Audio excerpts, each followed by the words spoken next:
Yo me llamo Manuel Quintana Castillo.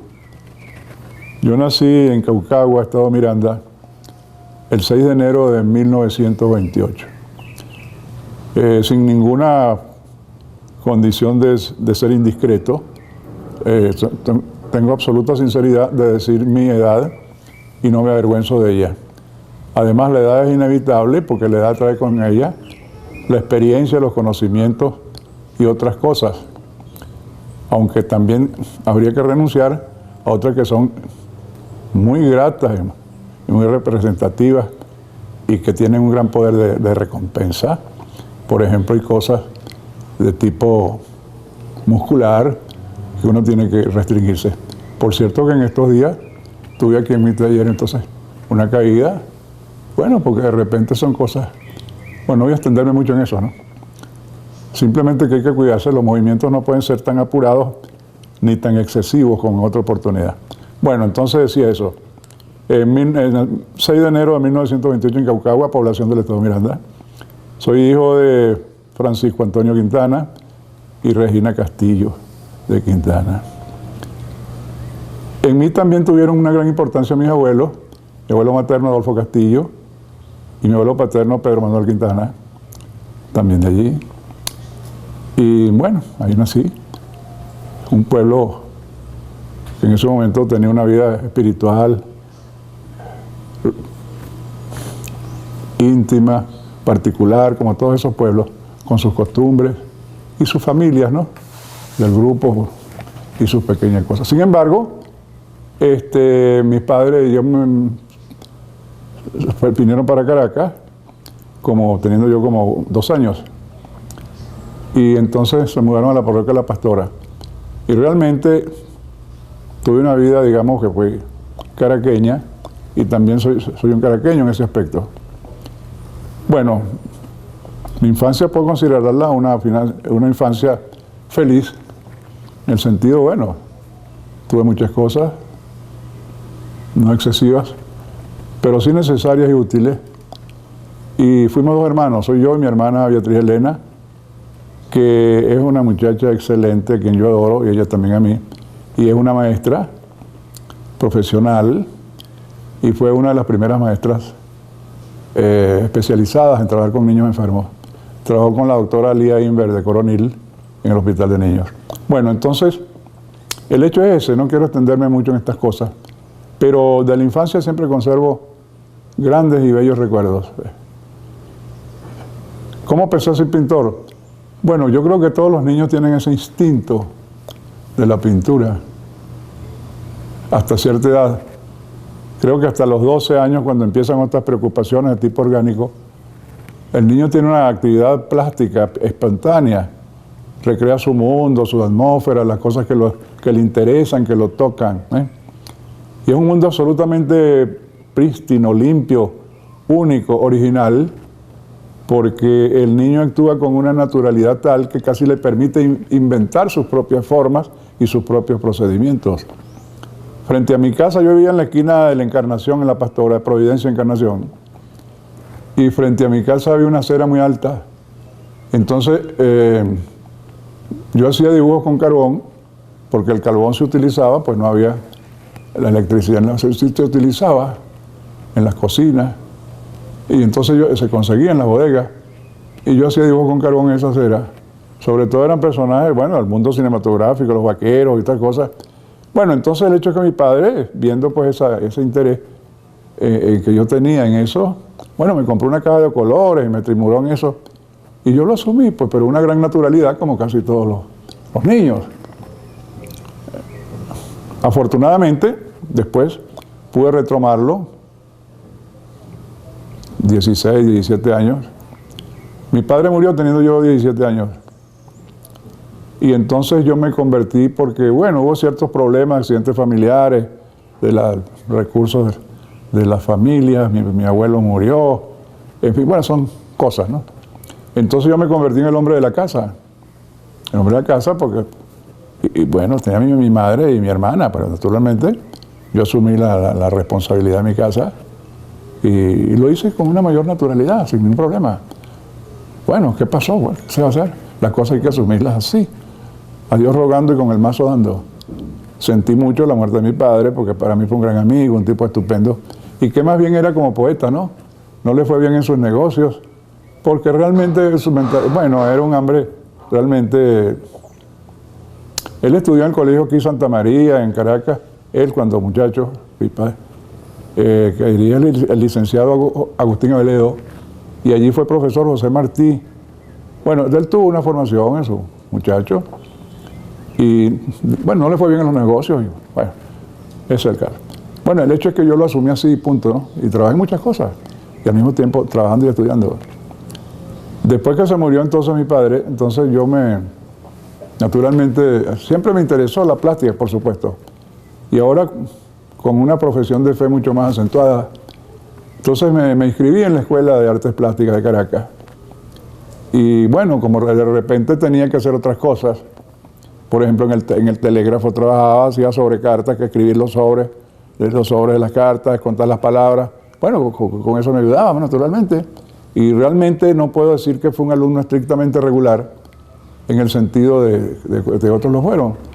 Pero me las arreglaba y los profesores míos, profesores que excelentes, por ejemplo, estuve con Marco Castillo, con Pedro Ángel González, excelente profesor, Ramón Durán, que era un profesor español, republicano, justamente me habló de la República Española, alguien que me tenía mucho aprecio, casi como un hijo.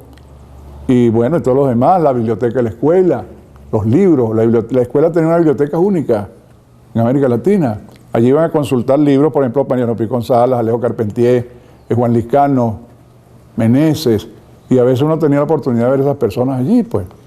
Entonces yo me interesé mucho en la biblioteca y leer mucho, yo aproveché esa biblioteca, igual que aproveché la Biblioteca Nacional de allá de la esquina de San Francisco. ¿Ven? Yo era una especie también de ratón de biblioteca, en el sentido de que eso me gustaba, buscaba leer. Bueno, puedo decir que en la escuela aproveché eso. Y el ambiente de la escuela, que era un ambiente de... Yo encontré por ahí, por ejemplo, que la pintura ya no era un hobby, ni un acontecimiento banal, ni un pintor de domingo, sino que era una cosa seria, donde había gente muy seria, con una gran dignidad. Bueno, que uno asimiló eso y sintió eso, que no era simplemente pintar cuadros, eso implicaba una cultura y una dignidad y una conducta ética también, gente muy honorable.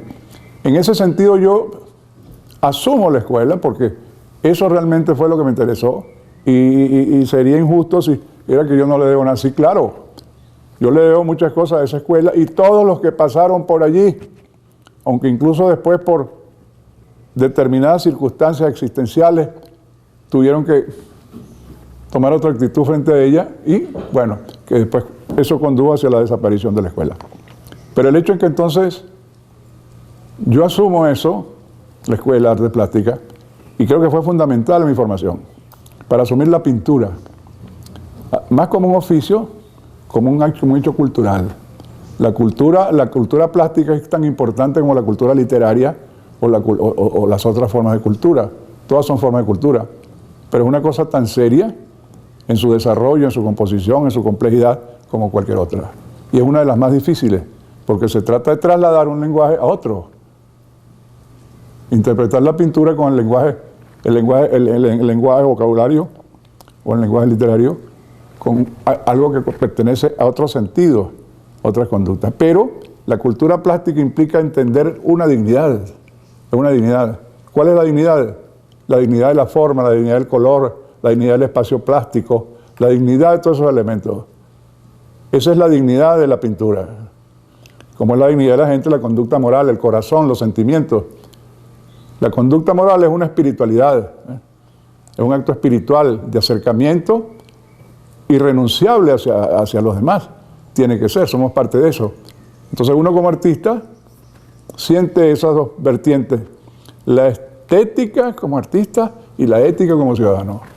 Eso es obligación sine qua non de todo ciudadano que se sienta como tal y se sienta vinculado con su país y con la humanidad, que es lo que estaría en juego realmente. Que nosotros lo que tenemos que propender es eso, a través de todas nuestras actividades.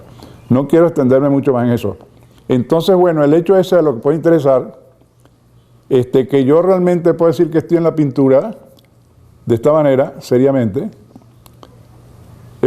bueno, más o menos de los 17 años que me entré a la escuela, y que siento orgullo de decir que sí. Bueno, sí aprendí muchas cosas con esos profesores, con esa biblioteca, y estas cosas me han servido por esto. Y estoy con el primer día, pero mejor, porque sucede con el tiempo es que uno, a medida que gana en edad y que pierde, dicen en juventud, yo creo que no he perdido mucho. Son más que ilusiones. Entonces, a uno le queda, digamos, la experiencia que es irrenunciable.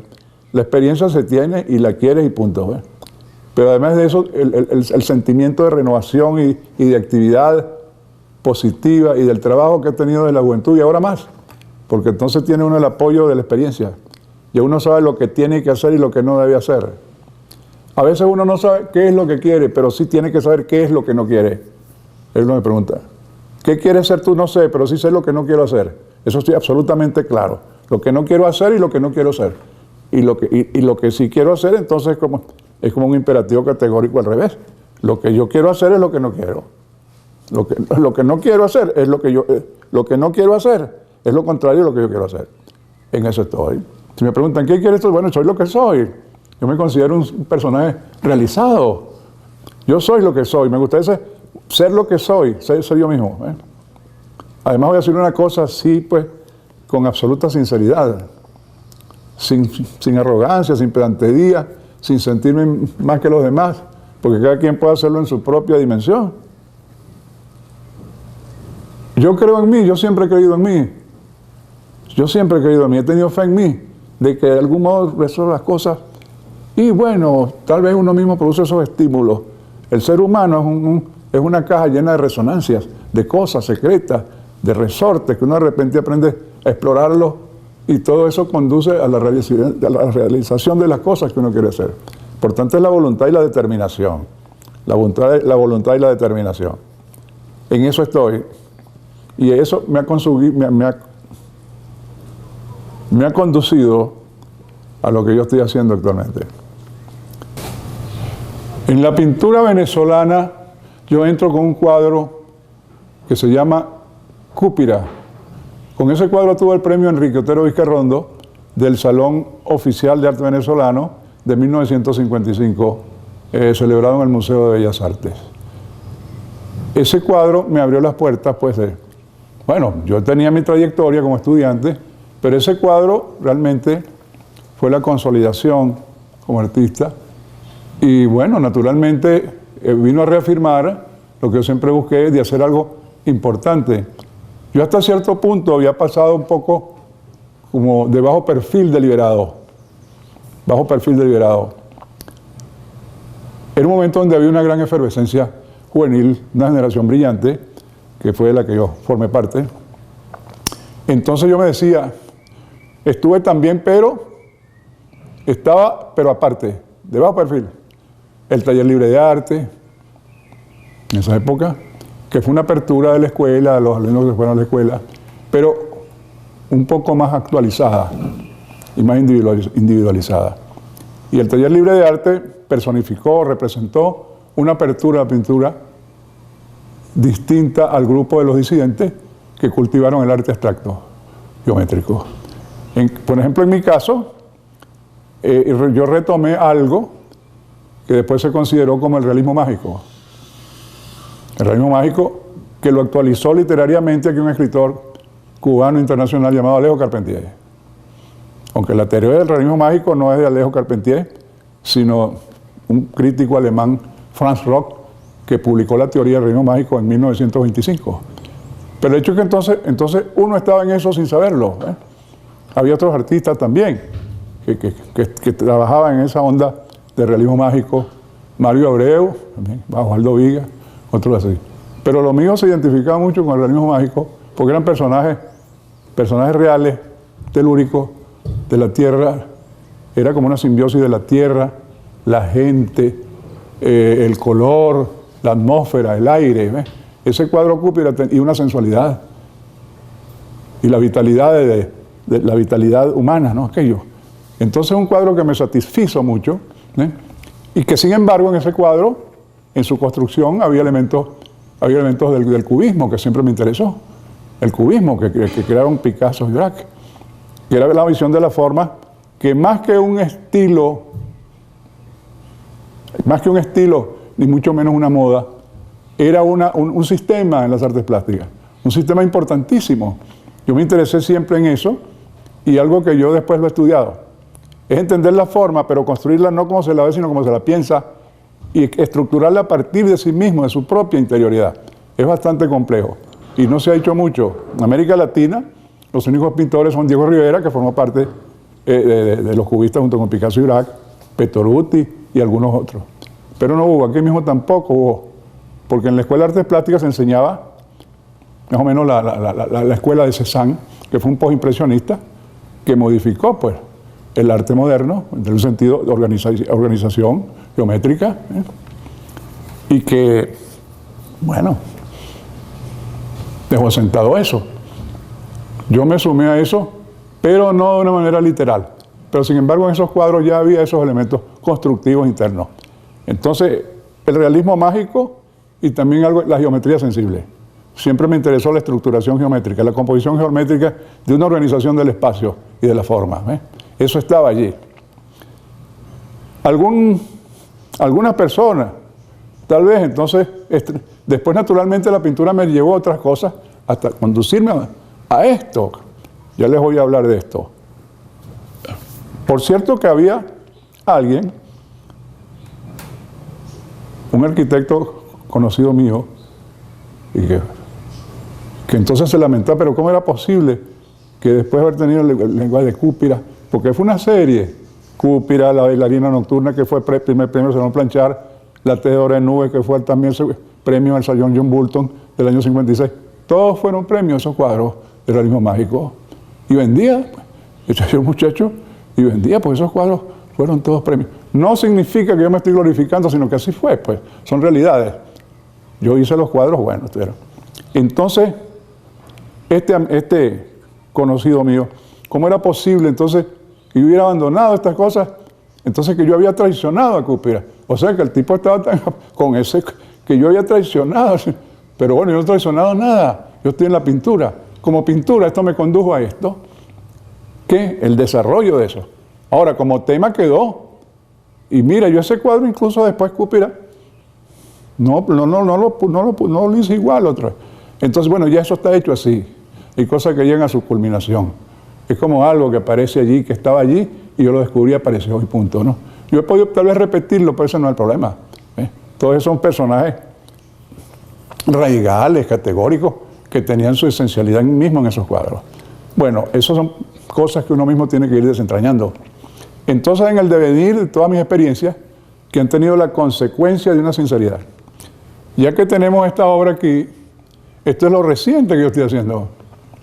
Esto lo llamo yo dibujos topológicos, dibujos topológicos. Dibujo topológico. ¿Qué es eso topológico? Bueno, si viene de la etimología, topos es superficie y logos es estudio, palabra, estudio de algo. Entonces, ¿qué estoy haciendo yo aquí? Trabajando una superficie. ¿Qué? La superficie es un campo de fuerza activado mediante una energía positiva. Asumo la pintura, no el mensaje intrínseco de la pintura, sino la pintura en sí misma. ¿Qué pasa? Porque aquí también hay una tecnología nueva empleada, tecnologías que aparecen, pero eso no significa que el arte esté al servicio de la tecnología, sino al revés. La tecnología ayuda al desarrollo de esa forma del arte. Estos son dibujos en pequeño formato, muchos de esos lo hacían en los bares, porque yo a veces iba a los bares para tomarme un fresco de zanahoria o algo así. Bueno, entonces de repente había muchas servilletas y bueno, yo con la servilleta hacía dibujos, ¿no? Muy libremente, dibujo muy libre. Bueno, fíjate tú lo que tiene. Ahí está. Es como, entonces, pero este es un dibujo que es como una escritura también. Y los hacía. Todos estos son más o menos de 1995, este que tengo, 1995. Entonces esto yo los hice ampliar a esta superficie.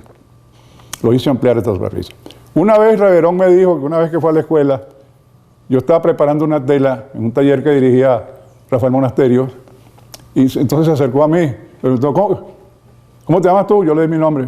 ¿Y qué estás haciendo ahí? Estoy preparando una tela. Se me cogió. Mira, Manuel, oye, preparar la tela ya es pintura, ya es pintura. Y se fue. Después no lo ves más. Bueno, pero bueno, ¿cómo que es pintura? Si ahora es cuánto este cuadro le falta. Bueno, preparar la tela. Entonces, ¿qué yo qué con eso? Yo preparé mi tela con mi dibujo, pues, ¿entiendes? Porque el dibujo era el tema. Y por otra razón, esto fue hecho como un dibujo de escritura. Y este trazo de la escritura no es este mismo. O sea que esta línea, esto no se consigue así, con esta tesitura que tiene. Así no se consigue como se consigue así. Porque esto se consigue con la misma sinceridad, la misma especificidad de esta escritura. Entonces esto tiene mucho más sustancia, intimidad, vida, virtualidad, que la otra. Entonces yo preparé mi tela, pero esta la intervine. Entonces en el dibujo había tirros, superficie. Aquí se siente, claro, como una superficie, pero que no es. Esta es una superficie plana. Virtuales aparentes. Esto se llama texturas virtuales. Todo eso está allí. Y eso apareció porque yo lo intuí. No es que lo busqué deliberadamente, sino que han aparecido como consecuencia de mis estudios, mis reflexiones y las cosas que he ido haciendo, que inevitablemente producen sus consecuencias. Por eso la pintura es un trabajo también del taller, del trabajo y de la reflexión, que hay que recuperarlo. Hay que recuperarlo como hay que recuperar la escuela, que es donde más o menos la disciplina, el orden y el estudio se aprendía. No se puede entonces dejar eso a la deriva. Bueno, eso es harina de otro costal. Pero entonces esto es una consecuencia. Y yo creo en esto. Y no es que yo lo esté vendiendo, pues no hay dinero. Bueno, yo no se lo estoy vendiendo a nadie. Si lo quieren comprar, ese es otro problema. Pero ¿qué pasa? Que yo creo en esto. Y el término dibujos topológicos, que lo estamos usando aquí nosotros, aquí, por primera vez, dibujo topológico. Es una forma del dibujo, pero con otra intencionalidad y otra visualidad. Y un trabajo, digamos, de precisión y como una necesidad de la excelencia en cuanto al procedimiento, en cuanto a la pureza, en cuanto a la limpieza del trabajo. Bueno, entonces yo me siento muy satisfecho de estas cosas que estoy haciendo, de estos dibujos, que he hecho muchos, y entonces en esta dimensión, bueno, yo creo a estas alturas de mi juventud, trabajar esto que para mí es absolutamente nuevo. Imagínate tú, pues, si esto lo hubiera descubierto yo a los 20 años, los 21, bueno, estoy descubriendo ahora. Estoy actualizándome. O significa que esa parte de creatividad específica, nueva, siempre ha existido en mí y siempre existirá. Eso siempre está ahí. Lo que hay que tocarlo y mantenerlo. Bueno, esa es la idea. Entonces, lo demás, bueno, son mis propósitos de seguir adelante con esta búsqueda. Bueno, yo quiero aprovechar la oportunidad para mandarle un saludo a los fundadores de este programa, voz de los creadores, así como también una voz de estímulo a todos los artistas aludidos, participantes en todos estos proyectos. Son oportunidades, naturalmente, que para los artistas son muy importantes, porque divulgan nuestra obra y nuestro pensamiento, que es algo que hacer. Yo no estoy en funciones de dar consejos, cada quien hace su propia experiencia, ni de convertirme en maestro a fortiori, sino simplemente exponer mi experiencia. Y bueno, ¿qué puedo decir? A los artistas jóvenes, más o menos las cosas que he dicho en este programa, es la mejor enseñanza, que esto es algo muy serio. Y también la importancia del estudio, no solamente aprovechar las oportunidades, lo que yo he llamado una efebocracia gratuita, que es un culto nada más que los jóvenes por los jóvenes. Sí, eso es muy bueno, muy importante, porque el joven está lleno de promesas y todo lo que tiene es ganancia, no pérdida. Y todo será ganancia, pero sí quiero llamar la atención a los jóvenes y a los otros, incluso a las autoridades, sobre la necesidad de rescatar la vigencia de la escuela, sobre todo la Escuela de Artes Plásticas. Recientemente se le hizo un homenaje en la Galería Nacional al Círculo de Bellas Artes, donde estaban justamente esos maestros que rompieron con la antigua Academia de Relatores. Entonces fundaron las bases de la modernidad en Venezuela. Antonio Mundo Monsanto, Marco Castillo, Pedro Ángel González, Rafael Monasterios, todos esos artistas que fueron del Círculo de las Artes, los más jóvenes, y después fueron los maestros de la Escuela de Artes Plásticas de Caracas. Entonces eso no se puede interrumpir, hay que continuarlo. De alguna manera, todo lo que se haga nuevo es bueno, es positivo. En muchos campos hay tal vez demasiada información, tal vez hay un exceso de información, bueno, pero lo que existe, es una realidad, hay que asumirlo. Entonces hay que aprender a depurar, a decantar esa saturación de informaciones y a extraer de ella lo verdaderamente sincero y auténtico que haya en cada uno. Pero eso sí, con un nivel de seriedad y de capacidad y de voluntad de estudio y de trabajo. Eso pues, y sobre todo, amor a su país. Hay que creer en nosotros y creer en nosotros mismos. Yo he dicho, yo creo, siempre he creído en mí y siempre he tenido en mí. Así mismo debemos decir con nuestro país. Siempre he creído en él y sigo creyendo en él. Y tengo fe en él. Eso es lo que hay. Y lo mejor de Venezuela será lo mejor que nosotros mismos seamos. Ese es el mensaje.